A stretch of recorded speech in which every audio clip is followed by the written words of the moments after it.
Actually was inspired by a tour that I made to Israel.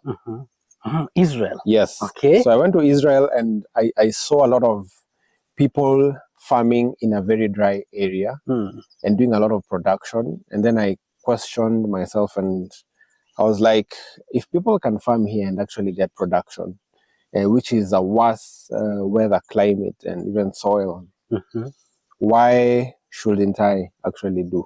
So I used drip irrigation technology to be able to farm here. It was not easy at the first. I used we drilled a borehole, which was not cheap. It was a big sacrifice actually, but we did what we had to do, and we're changing lives. You're changing lives. It's an amazing episode.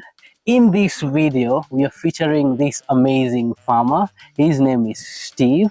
Now, Steve has managed to do an incredible job of turning his 20-acre piece of land in one of the most driest regions in Kenya. This is the eastern part of Kenya in a place called Makueni. Now, Steve has turned this piece of land into a paradise of fruits, and he keeps passions. He plants passions. He's planted pawpaw. He's planted pixie oranges. Yeah, Steve, thank you so much for having us. You're welcome. It's really amazing. Yeah. You've done an incredible work in this place. Yeah. See how we're sweating. This place is hot. It's Hot. terrifically hot, and I'm impressed by how you've managed to turn this place into like a place suitable for plants, and your fruits are really amazing. Thank you. Yes. So tell us, Steve, how did you think of fruit farming? What made you start fruit farming? Okay, as you've heard, my name is Steve. What led me into fruit farming was an inspiration that I actually got from a lady called Maria, or the Z Farmer. You can check her out on Facebook. She started as a nurse and as a profession, and then she broke out into farming. She started farming tomatoes, and that's how I got inspiration. From my career, I was an auditor, financial profession, working with a very good organization, but I felt that I needed to give back to my community. I come from a community in the eastern of Kenya where water was scarce, where people were traveling towards the distance of 30 kilometers to look for water. There were no opportunities for employment, and therefore I thought I need to do something for my community, and that was my source of inspiration. Amazing. Yeah. And I was speaking with you because we've had quite a long ride coming to this place. Yes. From Nairobi city. Yes.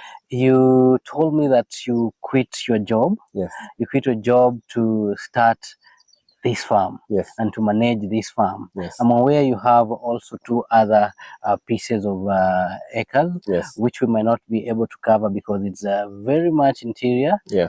From this place. Yes. Yeah, so what was it like quitting your job? Yani, quitting your steady source of income to come into farming? Yeah, for me, it was very bold. It was very unusual, living a very promising career, choosing to go into something that was not conventional, that is farming. I was not born in the farms, I was born in the city, and therefore never farmed in my life. So it was very unconventional. My families were a bit surprised. Everyone was surprised by the action, but for me, it was about touching lives. It was about impacting people. It was about changing the conventional way of doing things and rewarding yourself and also through others. So for me, it was not easy explaining it to the people around me. They did not understand, why do you choose to go farming? Then what happens to your career? but someone had to do what I had to do. Because the first year on my farming, we ended up employing more than 70 people, both casual workers and permanent workers at the farm. Many people were able to pay their school fees through our farm, and therefore the kind of fulfillment that brought to me was immeasurable. Yeah, as you said, that I now have 3 farms. We have this farm where we are doing most fruits, and then we have one other farm where we're doing tomatoes and passion fruit, and then we have another farm for watermelon. How did you get the 20 acres in this place where we are right now? Yeah, so the 20 acres in this place was actually a bush, was a land for my father, who was supportive enough to be able to give me the land when I told him that I wish to farm. He was very supportive. He actually was excited about the idea of a son wanting to work at home and bring a difference. And therefore, he told me that, please, take the farm and work it out. So my father gave me the farm. And you know what?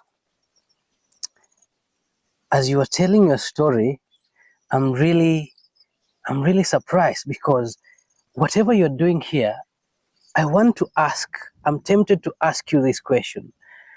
Have you ever thought, did you grow up wanting to be a farmer? And you know, just being a farmer in some region where there is adequate rainfall and the farm is fertile and you have everything there, okay? Yes. The place gives you everything, and what you have to do is just plant and get somebody to take care of the land. But this place is truly dry. Yeah. So have you ever thought, let me come to it, have you ever thought that one day you'll be farming? Never have I thought, actually, that one day in my life I would farm. Because when I was planning to come into farming, I was so clueless, because I didn't grow in the farm. I grew up in the city, as I've just said. And for me, farming was very new, was not anything from, there was nothing familiar around farming. So never have I thought in school. I think at some point I wanted to be an engineer in high school, until some of the sciences were a bit difficult, and then I changed to business and finance, and for me, that is what I know. All my university years, I knew that I will of course become an accountant, a finance profession, or something to do with that. Never. Just turned out within 2 or 3 months, where all of a sudden I started thinking about what is happening in my village and the quality of life, and what actually can be done to make life easier. And that inspired me into trying to think, then what can I be able to do with this land? And I went into research, and I saw that there are actually farmers who are doing it probably even in better areas in terms of weather.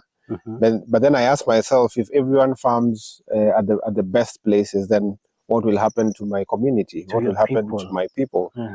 Then someone had to think, and then I saw that people are doing farming very efficiently in the driest of areas. I actually was inspired by a tour that I made to Israel. Israel? Yes. Okay. So I went to Israel, and I saw a lot of people farming in a very dry area and doing a lot of production. And then I questioned myself, and I was like, if people can farm here and actually get production, which is a worse weather, climate, and even soil, why shouldn't I actually do?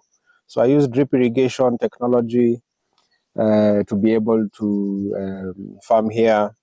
It was not easy at the first. I used we drilled a borehole, which was not cheap. It was a big sacrifice, actually. But we did what we had to do, and we're changing lives. You're changing lives. Yeah. That is inspiring, because I like the idea of you visiting a place and then you borrowing that knowledge and coming and bringing back that knowledge to help your people. Yeah. How much did it cost you to develop or put all that kind of infrastructure to make this place viable for farming? How much did it cost you in general? You've talked about building the boreholes, but as we walked around, as we were entering the farm, I've seen a lot of big pipes. I've seen a water tower somewhere. I've seen a big concrete tank. So how much did it cost you to build that? Okay, so for me, I think just as an introduction to the topic of costs, I think if it was all about costs, I would actually get discouraged from the initial, because I will start by calculating the cost, and then I will have never started because I was young, had a young career, I did not have much towards myself, and therefore I couldn't have ever started. So what happened is I started a step at a time. I decided the first thing that I need for me to farm in this harsh area is water. How do I get water? I need to drill a borehole. And that was the most huge expense or cost, because it wasn't cheap. Probably in Kenya shillings should be around 2.5 million. In dollars should be around $20,000. But I had to figure out a way. The story around it was actually a matter of determination, because I didn't have the money when I was starting. So I approached this guy. So I did a step at a time. I approached a geological guy who is able to tell whether actually you have water in this place. He did a quick analysis and he told me that there's actually a lot of water. I paid him off a step at a time. And then I checked, I found a guy who was reasonable, a bit costly. I moved to the next. The guy told me that, okay, this is the cost, approximately $20,000 or 2.5 million Kenya shillings. And I was like, I don't have all the money, but I have half of the money. Will you take it? The guy looked at me, was a bit surprised, but he told me, because you're very committed and because you are a young guy trying to change lives, I will take half of it and then you will pay the rest in installments.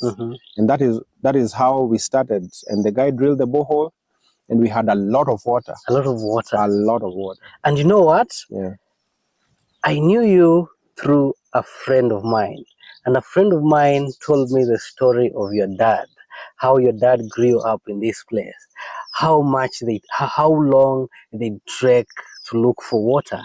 And I think after you hire the geological consultant and he came and looked at this place and he found water, I think that has changed life. Yes. Because now the villagers have noticed, oh, we've been living under like a lot of water and we've been struggling for generations. Let's start coming up with, let's start building boreholes. Yes. And I think sooner or later this whole place will be now productive. Yes. Just because you took a step and you brought someone and indeed they found this water down here. Yeah. That is great.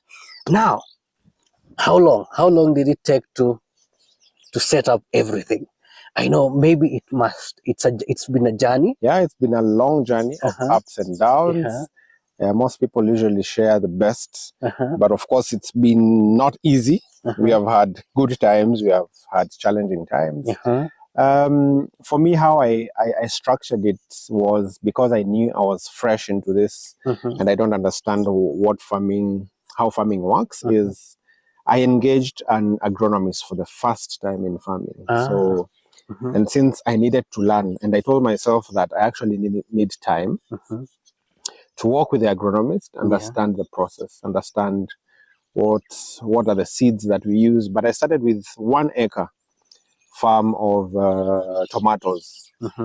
And I went through the process. I went through the process of this 1 acre farm of tomatoes. Where do you get the seeds? Which are the best seeds? How do we do fertilizer? Why do we do fertilizer? Soil testing. What are the nutrients that are relevant to a plant and at what stage? And I went through the entire process with an agronomist. Of course, I wasn't perfect in it, but I paid him for consultancy.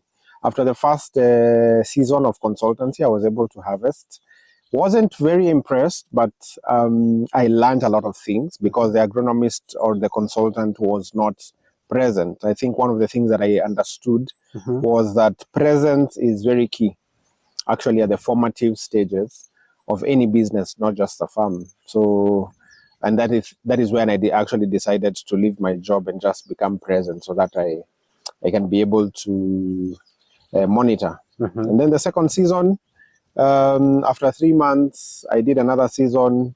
And what I did now, I went and took the ground guys. I was consulting from people, but I was very present at the farm. And luckily, I think that was the best ever season in my first 2 years of farming. Yeah, because I did 1.5 acres of tomatoes. I invested 600,000 Kenya shillings. I harvested 3 million, 3.1 million. 3.1 million shillings. Yeah, that was very impressive. We were all shocked. Come again, how much money did you put in the tomatoes? 600, around 600,000. 600K? Yeah, around 600,000. Now, I mean, I need to issue this disclaimer. We got a good season because, again, farming is all about seasons, because there are seasons that you'll get very high prices. There are seasons that you'll get not too high prices, average, and there are seasons that you will get very low prices. So your profitability and margins is really dependent on the season that you harvest. If you get the highest prices for your season, then you get very high returns. Yeah, so for me that was very impressive. But then a bit of mistakes after that, because what I did after that is I wanted to scale very fast. I asked myself, if 1.5 acres can give me 3, what about 5 acres? So that is 3 million times 5. Exactly. Oh my.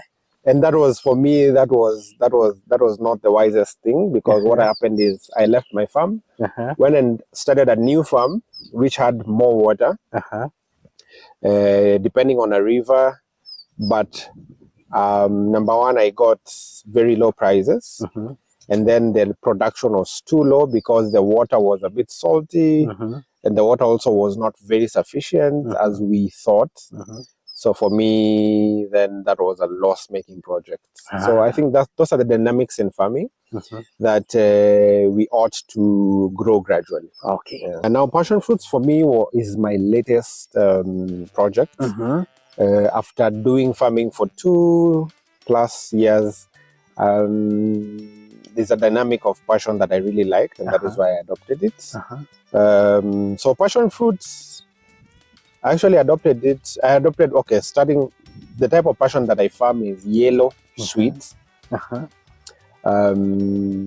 It is of high demand, but its demand is for premium customers. So the prices for passion fruit does not fall as much, unlike prices for other products. And this is because, number one, there's a huge demand, but the supply is very low. It's a product that not many farmers are actually farming. Yes. And also it requires patience. It requires quite a bit of work, and also requires a lot of patience, because you have to wait for actually around 7 months, at times 8 months, for you to start harvest. So that time, many farmers are not able to have that resilience and patience to be able to, and that is why that's the hedge that we decided to take.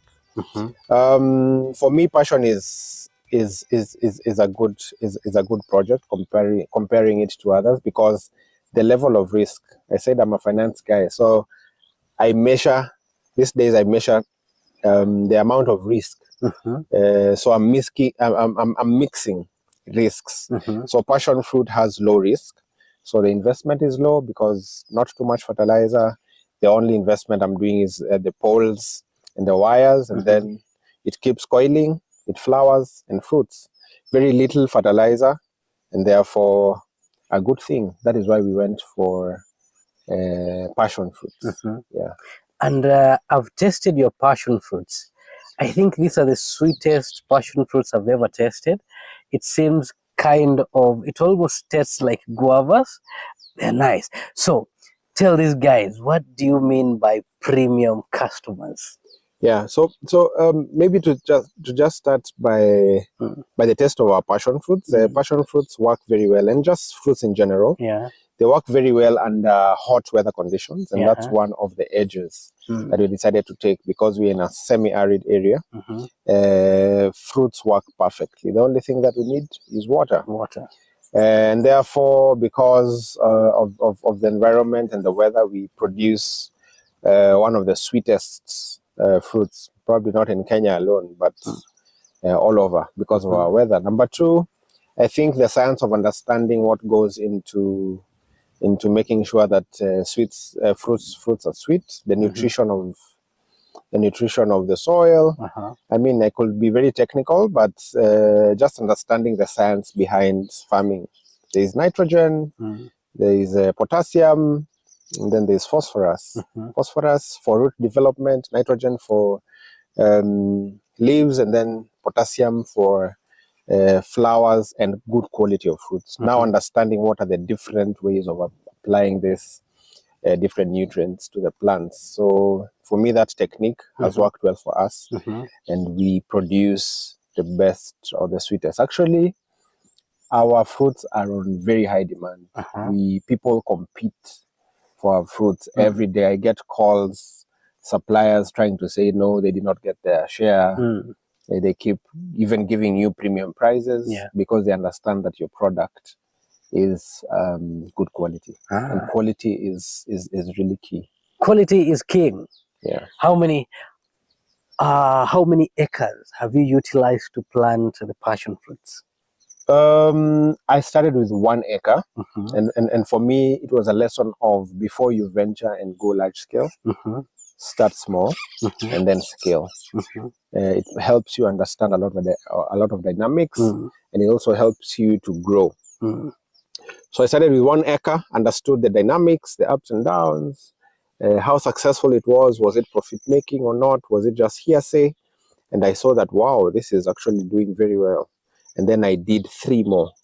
So now I have the first 1 acre and 3 more. So now I have 4. And at the other farm, I'm doing 3 acres. So now I'll have 7. So I keep expanding so that at any given moment, I have a continuous production. Okay. Yeah. So how much money does 1 acre of passion fruits make you in a season or in a year? In a year. Yeah. So this is really dependent, but just from the 1 acre that we did last year, the first year of harvest gave us approximately 700,000 of harvest, and this was the first year. Of course, the production keeps going up depending on your watering regime, depending on your feeding programs.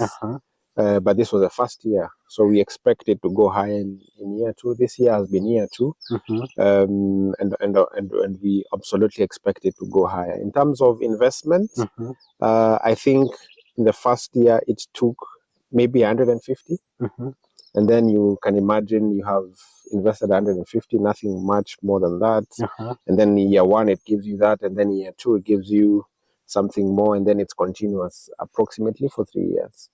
Yeah, so if you have 3-4 acres, 5, and probably even more, you're expecting more.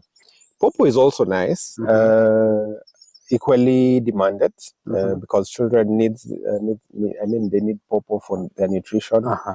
Not many people also produce very nice popos, and because our region is very good for fruits, we decided to go popos. The reason why I also decided to do fruits in this farm is because fruits are cheap to produce. Yeah.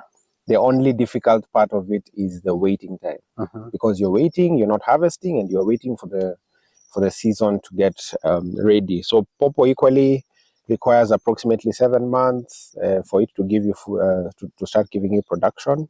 The good thing with popo, you're harvesting either weekly or bi-weekly, bi-monthly.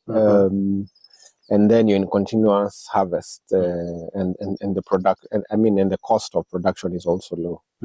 And lastly, pixie oranges. Wait. Yes. You're taking us too fast. How many trees do you have here? now we are winding up. We're actually winding up our production of pawpaw. At the same time, we are doing a new production of pawpaw. Yeah. So this first production of pawpaw, we had approximately 3,000. 3,000 trees. 3,000 trees. And our new production of pawpaw, we're having approximately 4,000. Wow. 4,000 trees. And we are expecting that we wind up with our pawpaws, and by the time we are fully winding up, maybe we should be close to starting the harvest of the next project. How much does it cost to raise one tree? Maybe you can speak about an acre, because one tree is not very easy because of economies. Let's use acres now, the same acre. as passion fruits. Exactly.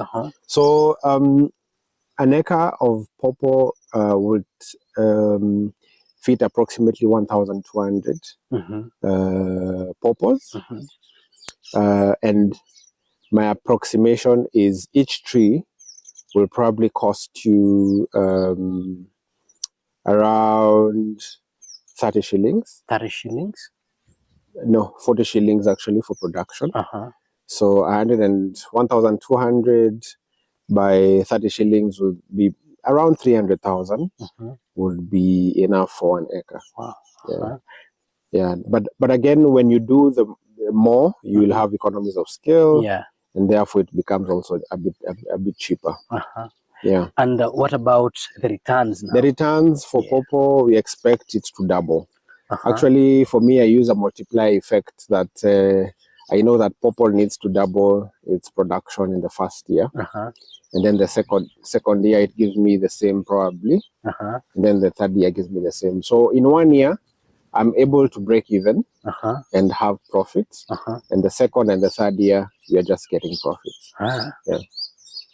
How much? It actually depends how many acres. For us, we did approximately 3 acres. First year, we spent about 450 for all the 3. Again, because of economies of scale. But within the time of harvest, we have probably harvested 1.5. Wow. Yeah, so we probably have a profit of 1M over the period. But the good thing with this is the production. So it keeps coming in piecemeal. Keeps growing. It keeps growing, and then you also combine it with passion, combine it with many other things, and then they all supplement the other. And then we come to pixie now. And then we come to pixie. Now pixie is a long-term project. Passion and pawpaw are short-term projects, so we are combining it with a long-term project, which is pixie oranges. Why pixie oranges is because it's the highly demanded oranges now, because they are seedless and they're extremely sweet. Children enjoy pixie oranges a lot. They do very well also here. And pixie oranges is a long-term project because you need 3 years after planting, and that is where you start harvesting. Now, the beautiful thing is after harvesting, you'll actually harvest that for many years to come. Yeah, continuously every year, but twice, 2 seasons, 2 seasons in a year. Yeah, you've told me that the pixie oranges is your latest project. Yes. Actually, right? No, passion is my latest project. I planted pixie oranges 2 years ago. So now they have started flowering. So this is the third year. This is the third year. So it is the latest plant to bring in income. Yes, right? Yes. Actually, we have not even gotten full income from pixie oranges. Pixie oranges start to flower and fruit in the third year. So now we are having the first production, but we are waiting for the 4th year and the 5th year, where now the production goes up. And then continuously, because the tree keeps becoming huge and huge. And then so the 4th, 5th, we'll be having serious big production. So what are your prospects? What are your stats? I've heard about pixie oranges today. I've never known them, right? What are your stats? You will what are your them. progressions? Yes. What do you think? How are they going to perform? We can only hope, but from statistics, my plan is to keep going, to actually keep growing pixie oranges, or in all this farm. Mm-hmm. All these spaces that we have here, I'm planning every rainy season. I'm planning to do more and more trees. Yeah, because my plan is in the next 5 years, I should be getting not less than 6 million in one full harvest of pixie oranges. Yeah, How many seasons do they have?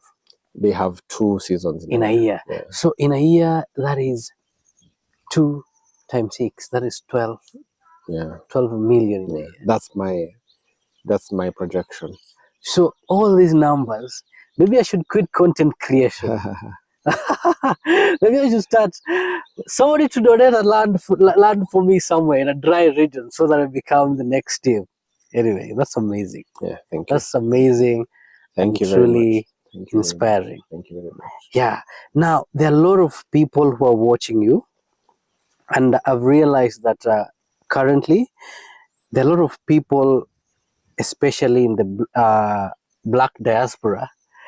Africans are really coming back to Africa, okay? Yeah. And they're looking for places to get land, and they're looking for initiatives and things that they can do, especially in agriculture. So, and I know they're watching these videos. So what would you have to tell someone, not only somebody who is out there, out of Africa, but anybody who is watching this video, especially our own brothers and sisters here in Kenya, here in Africa, what would you, and they want to venture into agriculture, they want to do the same things that you are doing currently, what would you tell them? Yeah, for me, I will say that there are opportunities in Africa. There's a reason why they say Africa is third world. It only means that it is not exhausted. There are a lot of opportunities in Africa which have not been explored yet.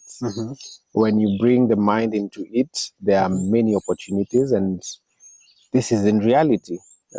I don't think I have even done 10% of the potential that I have in farming. When you come here with a mind and you get good advice, it's very key, so that you do not do mistakes. You get someone to really hold your hand, you will end up doing very well. Number 2, I think the advice on, is it possible that you actually start small? So that we're not coming with all the expectations. You start small, you diversify also, because what I'm doing also now, I'm not doing farming alone. I am doing other things, so that I diversify. I do farming and I do other things, so that all of this can supplement each other. Because there are also low moments in farming, so it needs someone also to have a plan B, so that you can be able to support the farming. Probably you need at the minimum 3 years to set up a very good farm, so you need some other kind of support to be able to do that. So for me, advice is very important as you maneuver this, but opportunities are major. Opportunities are many. Yeah. So what are some of the things that they'll encounter, the imminent challenges that you've seen? Yeah. For me, one of the biggest challenges in farming is number 1, having sufficient available water to your farm. That is not an easy thing, because I've seen friends of mine who have done a borehole and they are not able to find the appropriate yield of the borehole. So they have a borehole with very little water. So for me, that is the biggest challenge, and probably that is why some people go to the permanent rivers, and they get to obtain farms that are actually not very far from the rivers. For me, that is one of the biggest challenges. And number 2 is to get good land. Good land means land that is has not been overutilized, because there are people who get land and they do not utilize it well, in a way that the soil is no longer is no longer rich. You find that they have exhausted, probably through bad agricultural practices, too much fertilizer on the soil. So you need to get a good farm. If you get a farm that is a virgin farm, the better. the better. So for me, those are major. Number three, and to get a good lead, to get someone who will guide you very well, faithfully, without manipulating you, and also someone who is honest, to be able to tell you that these are the challenges, this is how you need to maneuver this is how you approach the markets, this is how you approach the production in a way that you minimize cost and you maximize profits. Yeah. That's amazing. And lastly, I mean, even for the people who are not planning to farm commercially, you can still farm at your farm. You may have some 2 acres. Don't wait for yourself to have get the 5 acres. like me. I shouldn't wait for somebody to give me 20 acres. Don't wait for the 20 acres. I mean, not all of us are meant to become farmers, but at least you need to have a small farm. Yeah. You can have, in your small farm, you can have 4 lines of passion fruits. So start with what you have. Start with what you have. Actually, passion fruits can become your fence. And you're actually just getting the passions from your farm, and it actually gives you very good fulfillment in your home. Amazing. That's amazing. Now, if you've watched this video up to this point, I hope this has been inspiring. If you've liked it, remember to subscribe. You can become a member to be part of this amazing family. Till the next one, a peace.